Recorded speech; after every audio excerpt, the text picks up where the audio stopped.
What's up, y'all? We back with another episode, the last and final episode with my guy Earl from High Life, bro. We talked about 2020. We talked about kids and being parents, co-parenting, all that good stuff. Now on to the shit that is equally as important to us. Fashion. Very. Fashion is equally as very important. And man, what's What's game time? What's High Life, bro? Yeah. Talk to me. High Life Clothing Talk Crew. to me. High Life Clothing Crew is it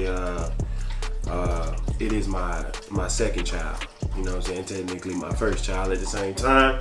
High Life Clothing Crew is luxury menswear. For those who don't know, I am a fashion designer from Tuscaloosa, Alabama. I'm also from Meridian, Mississippi, so I'm a twin state baby. Luxury is very near and dear to my heart just because of very old school. You know what I mean? I like what is that era, man? Like Harlem Renaissance.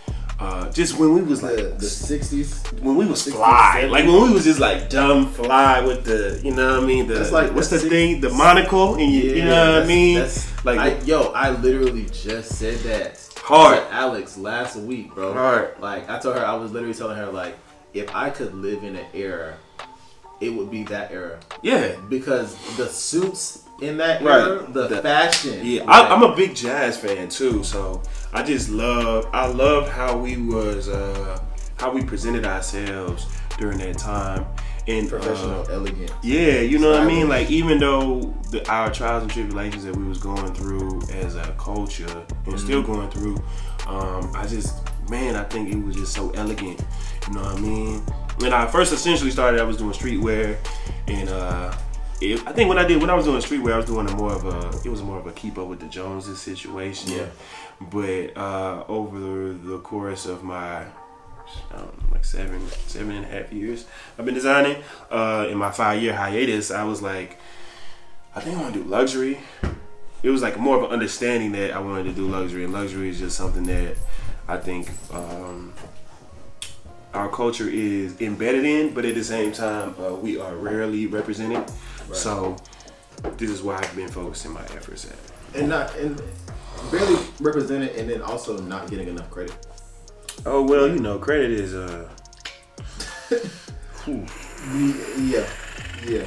They don't want to give us credit for nothing that we do, so whatever. You know what I mean? Right. You gotta take credit. You can't give it. You gotta take it. Yeah. It's mine.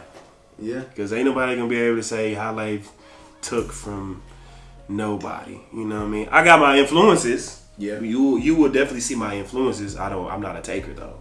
You know what I mean? I try to make everything mine, even if I'm influenced by it. But I also don't have like, what do you call that? Like when I say influence, it's more artistic, like painters, like Jean-Michel, like Cause, you know what I'm saying, stuff like that. But as far as like fashion influencers, I don't have a. There's not a certain type of brand that I like steal from. I don't steal, but steal. You know what I'm saying? You get what I'm saying? I get what you're saying. I think for me, you know, all of art inspires me in some kind of way. Yeah. Like whether it's music, whether it's the aesthetics of like how a room looks, to paintings on a wall, to colors.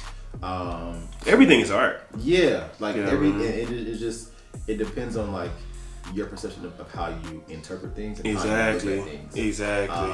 Because I know for me, like, I kind of had the same thing. Like, I had a line, you know, almost 10 years ago.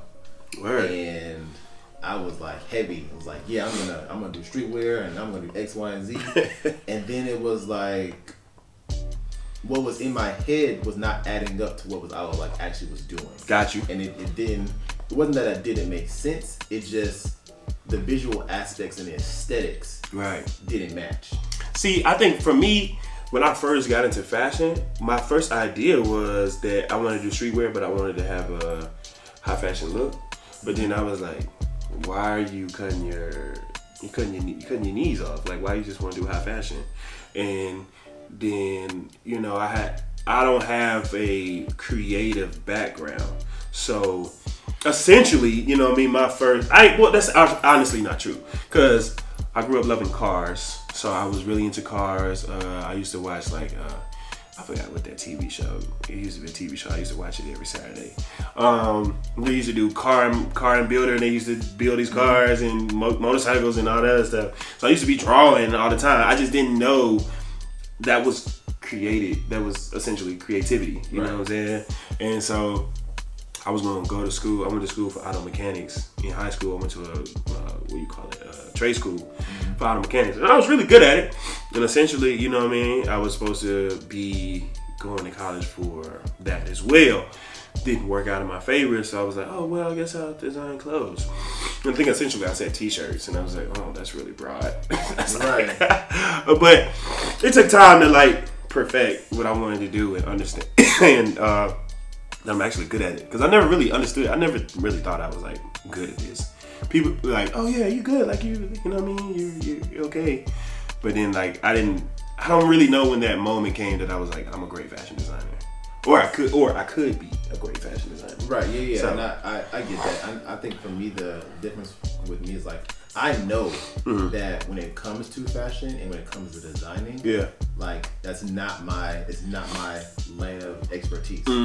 But what is coming up with ideas that will spark a design or whatever. Yeah. Like and it's more of a visual thing for me. Right. So, you know, like there are things that coming up with like little phrases. That are dope to me. But what does it look like?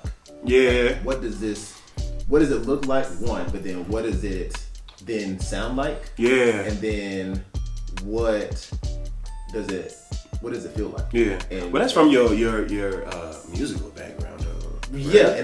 Yeah, and I think that has a lot to do with it at the end of the day because my background is in music. Yeah. I started piano when I was 5. Right.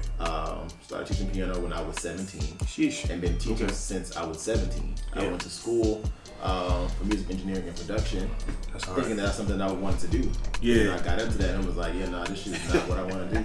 And it's not. That industry is great. I think that industry, that industry in fashion industry is almost like the one and the same. I was simultaneous. Yeah. But it's not that I don't want to do it because I do and I love. You just want to do it in your own way. Right. Yeah. And I never wanted to be that person that people were like, you just gotta, take those L's and go through that shit and yada yada. No, nigga, like I don't want to do that because it's hella L's. It's hella L's. But then it's being in situations and being in studio sessions with people that can't sing and can't rap and have literally like no talent. Yeah. Having to lie to them and be like, yo, like this shit. No, bro, I can't do this. Yeah. I feel like the same. I've done that with brands and I've got caught up in like, I ain't get caught up in no trendy stuff, but I also seen things that I just didn't appreciate and I was like, this is dumb. This is really dumb. Like I seen some stuff that made some blogs and I just be like, how is this even physically possible? Like, why did you make this? You know what I'm saying? Because, like, even from a streetwear standpoint, like, streetwear is such a, it has such a deep background, but it's not always celebrated. And then you get people who want to get into streetwear without doing any research. And I'm a huge researcher, so you guys, any of my friends, that's like one of my biggest attributes. I'm gonna research the shit out of some shit before I put it out. Right.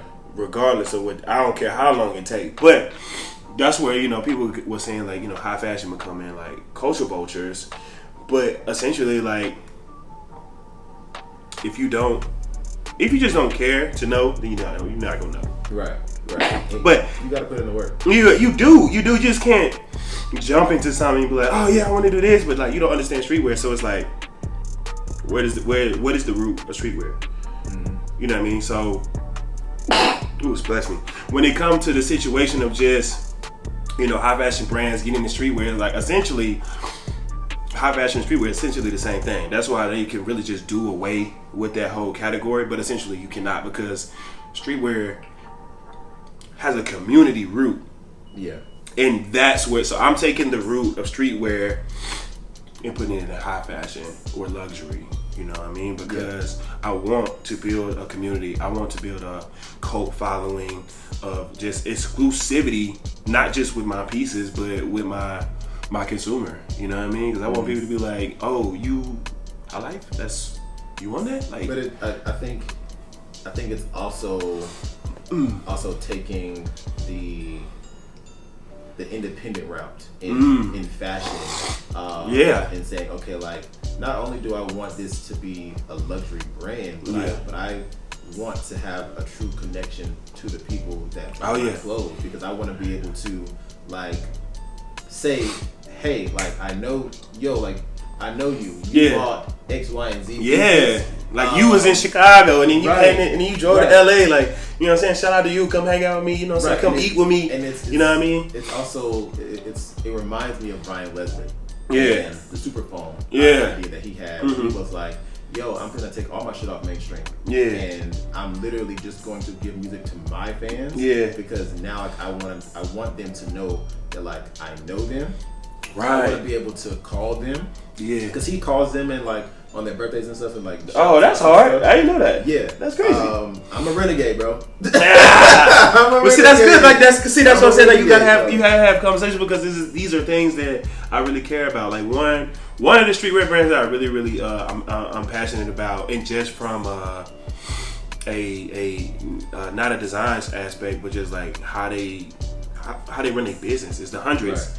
Right. The Hundreds are amazing to me, man. Like, they be doing photo link ups with Bobby, be doing photo link ups, like, hey, everybody come here and then we're gonna take photos together. And he hangs out with him, or they'll be like, oh, let's all eat together. Like, I'll be like, man, this is so hard. Yeah. But I think that's one of the things that I'm really passionate about, and that also comes from my country root. You know what I'm saying? Because you grow up in small towns and you be like, everybody know everybody. You know what I mean? I want to create a situation where people just love the brand, you know what I mean, for what it is, not because we out here, you know, making $4,000 bags or 400 bags or whatever it is. It's not even about the money at the end of the day. Like, it's really about. But see, with some brands, it is about the money, and that's where they lose that fact. It's like, you know what I mean, like, for people who buy Louis Vuitton bags, like, because we just had that conversation. Yeah, it's like, dude, I would rather buy a Celine or a Goyard over a Louis Vuitton. Right, and everybody has one. Like, you see those shits everywhere. Shit's weak. And in all honesty, like, I can't stand Louis. Like, in all honesty, weak, man. Because it's like, bro, everybody and their mama got one. Right. It's like you broke with a Louis bag. I don't if first of all, I don't care if you paid for the real one or you bootlegged it. You know what I'm saying? And shout out to the bootleggers. I know y'all be doing y'all thing, but come on, bro. You know what I'm saying? If you want to stunt, do it right. Right. You feel me? But stunt properly. But that's also like our conversation about Zania. Yep. You know, niggas don't know about Zania. They roots. I like the roots. You know what I'm saying? Like, all these brands were essentially family owned, and that is the streetwear aspect, where it's like you said, it is independent. And when you have an independent aspect, no matter if it's music or artistry or fashion, you have full direct control over how you look, what you say, and how you're perceived. You know what I mean? Opposed to going through, you know, level 1 through 92 and the 100 floors, you got to get it approved. Like, I'm not ever doing that. You know what I'm saying? And I also don't want to employ people who feel like that. You know what I mean? Like, I want to employ people who be like, they can come directly to me and be like, yo, Earl, I got this idea. What you think about this? I'm like, as long as it's thought out and it's dope, I'm probably gonna fuck with it. You know what I'm saying? Right. But because like I said, I had to go through that with my business partner. He was like, if you come to me and it ain't this, I don't want to talk to that. Right. So, you know, I just want to have that open door policy where not only are we a family internally but externally. You know what I mean? Right. So talk to me about High Life, man. Like what inspired High Life, and then what, you know, where do you want to be within a year? Ooh. So essentially, High Life has went through some phases. Essentially, High Life was I think Well, first, there is another entity to High Life. A friend of mine. We actually started together a long time ago. Before it even was a clothing. I think it was always a clothing brand, but it didn't have a conceptual idea. Mm-hmm. It was just a name, and he was one of those people. He was very creative, and he would just come up with things. And I was like, bro, we should do this for real. He gave up on it. I kept going. You know what I'm saying? And kudos to that man. You know what I'm saying? He showed me mad love. And actually, it was funny when I relaunched. He like retweeted me or something. And I was like, he was like, bro, appreciate you. And I was like, love that man. But anyways, it has went through a lot of phases. And it's essentially, High Life is one of those things that it's a feel good moment for me. Honestly, it was my last thing. You know what I mean? I was like, I don't know what I want to do. I want to run with this, and it has went through so many different phases of just like ups and downs and not knowing what this is, what it could be, where it's going. Like, I don't know. It was just like, it was a roller coaster of creativity that went nowhere until I finally sat my ass down and got it together. And like, I just started designing t-shirts at first, and it was cool. But then I was like, I would go to these shows, man. People would ask me like, "That's all you got?" And I was like, "Yeah, well, I gotta start somewhere." Right. You know what I mean? But then I honestly got tired of people asking me that, and then I was like, "Okay, so you know, you got." But there are stepping stones to it. But then I again didn't look at it as a fashion brand. I looked at High Life as a t-shirt brand, and that's why I was stuck in that pocket. And then when I finally was like, okay, I want to do more, and I started designing jackets, and I started venturing out a little bit more and doing a little bit of stuff. And I was like, it was a quality thing for me. You know what I mean? Like, this is like one of my early shirts. And I was like, I mean, it feels good, but it don't feel like my new stuff. Right. You know what I mean? This is like gilding. This is trash. You know what I mean? But you got to start somewhere. Right. And now, it take me 5 months to construct this shirt. So pay the price. But, you know what I'm saying? Now, like, my transition into luxury, like I said, was it deemed from the idea, like I wanted streetwear to have a high fashion look. Like, I love Ralph Lauren commercials. I was like, I mean, growing up in the South, that's what you know. You know what I mean? It's Tommy Hilfiger, Ralph Lauren, Duckhead. You know what I mean? But Ralph Lauren commercials were amazing to me, man. Whether it was in the news, the magazine, or on television, or, you know, on billboards, it was just like, it was so clean, and the aesthetic was like super Southern in a sense, but Ralph Lauren's from New York, and I was like, that don't make sense, but I get it. And I was like, man, and one thing that really struck me was like, I want to be like the first streetwear brand with a major commercial. Like, I wanted to be like during the Super Bowl or whatever, and I was like, I'm gonna be that dude. You know what I'm saying? Not knowing that TV ads cost a lot of money. Yeah. But it costs a lot of money, especially during the Super Bowl. But High Life really, it really opened a lot of doors for me creatively because, you know, I write my own commercials. I design furniture. I design a lot of different things, not just clothes. And that's where High Life, going into luxury, let me know that I could do all of these things and create a space for myself to just be great. Mm-hmm. You know what I mean? Because I don't want to work year round like most of these creative directors and owners. I don't want to do that. I want to do what I do when I want to do it, how I want to do it. Right. And so now I'm just at a point now where I'm like, I am loving this luxury space that I'm in because it feel like I am outside the box. Right. You know what I mean? I designed this desk that probably will take me 10 years to actually put together. But I was like, this is dope. You know what I mean? And you can do it through streetwear too. Don't get it misconstrued. Like, streetwear does not stop you. It does not limit you. Right. But a certain lifestyle and creating some of the things that you want to create, it's essentially luxury. Everything is luxury. Starbucks is luxury. Everybody can't buy Starbucks on a daily basis. Right. But understand that and know where you're going with it and how you want to do it. And that's the thing I had to like come to terms with. You know what I mean? It's just like, man, I want this, but I'm charging this. You know what I mean? I was like, but then it's like, I want the quality, but I'm charging this. And, like, and then I was like, I'm making this amount of pieces, but it's not adding up. So yeah, a lot of it wasn't added up, and also I was terrible at the business side too. So man, it took me a lot of research to like get to where I am now and to be comfortable with myself as a designer too. Because man, my art teachers would tell me that I'm good. You know what I mean? And they push me, and my friends have pushed me, but I had to push myself essentially to be comfortable in this fashionable, creative state. And yeah, we here. Like with High Life is not just a fashion brand. High Life is going to be so many more things. Like, I am going to change High Life is not just the way. High Life is going to be so many more things. I am going to change the way. But anyways, the way I'm going to do things is in my eyes, it's going to be very revolutionary. Just because I want to. The groundwork is the way I'm going to do things is very in my eyes. Laid out, plastic, whatever. Just because I see it. The groundwork, okay, how can I do it? The bricks have been, you know what I mean? Because if I follow in their footsteps, I'm just going to be the same person. And I don't want to be the same person. Okay, how can I do it? You know what I mean? I want to be something totally different. If I follow in their footsteps, I'm just going to be the same person. And not only is timeless, you know what I mean? I want to be something totally different. Holds value when I'm dead and gone.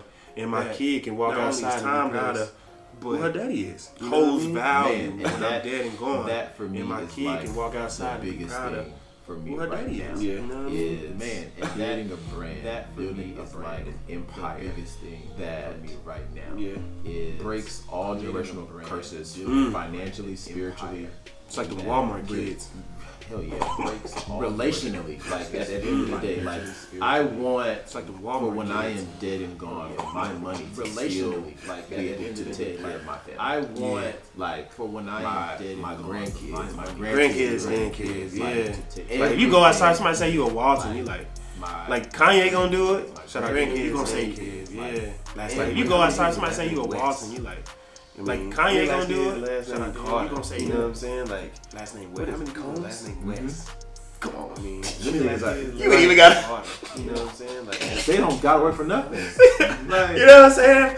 But also it's like Gates. You know what I mean? It's a lot of great last names, no matter the race. You know what I'm saying? You know what I'm saying? But also it's like Gates. You know what I mean? It's a lot of great last names, no matter the race. That's the you know what I'm saying? Yeah, that's the goal for me. And that's for Kaden. Like I want to give Kaden. That's the goal. Yeah, that's the goal for me because he not only deserves but the life that allows him to be able to say, you know what? Yeah. But the life I don't want to go to college. And I just allows him to be able to say, you know what? Or you need that. Work for my dad. Kids need that, man. Or I want to have the creative freedom to be able to. You need to figure out what I want. Kids need that, man. So that when I do figure that out, I can go full speed ahead. To be able to be like, figure out what I want to do. This is it for me, essentially. That's real. Okay, but this is it. I think for me. Essentially, this has been a great conversation. Yeah, but we did our thing. I think it was recorded well. Been a great with that being said, fuck you. With that being said, yo. That being said, fuck you. I'm gonna switch that to JT. With that being said, yo. It's like JT everywhere else though. My name is Justin. JT everywhere else, homie. Probably gonna switch that to JT. I don't know. We'll see how this plays out. JT everywhere else though. We got Lola. She big chillin'. Yeah. My man Earl. Earl. James. James. That's a section. Earl. James. One last time. James. Where can the people find you? One last time. Where can the yes, I did. Find you? Earl _ all socials Earl _ James that's on Twitter and Instagram. Yes, I did. Earl _ If you want to follow the brand, it's High Life Clothing Crew. James on Instagram, that's word. On Twitter, it is High Life CC. If you want to follow the brand, it's High Life Clothing Crew. Updating everything. We're currently working on our word capsule. On Twitter, it will be released very soon. You will get all the information on that. We're currently working on our to winter our capsule. Subscribe list. HighLifeClothingCrew.com. You get great discounts. Sign up if you do your job. All you gotta do is sign up. Subscribe We list. take care of our people, man. You know what I'm saying? But Follow us. Pay attention to us. Love us. And we're gonna do the same thing. You know what I'm saying? We love y'all. All of us. I appreciate y'all. Pay attention to us. I appreciate y'all for being here. Like, share, and subscribe. In the link below, I will have all of his information, all of my information. Subscribe. If you are on the Patreon, you have seen this first. So if you haven't, if you are on the Patreon, come fuck with your boys. I've been shooting pistols. So I see. I see. Boy. I fuck with you. I see. Peace. I see. But I fuck with you. I love you. Peace.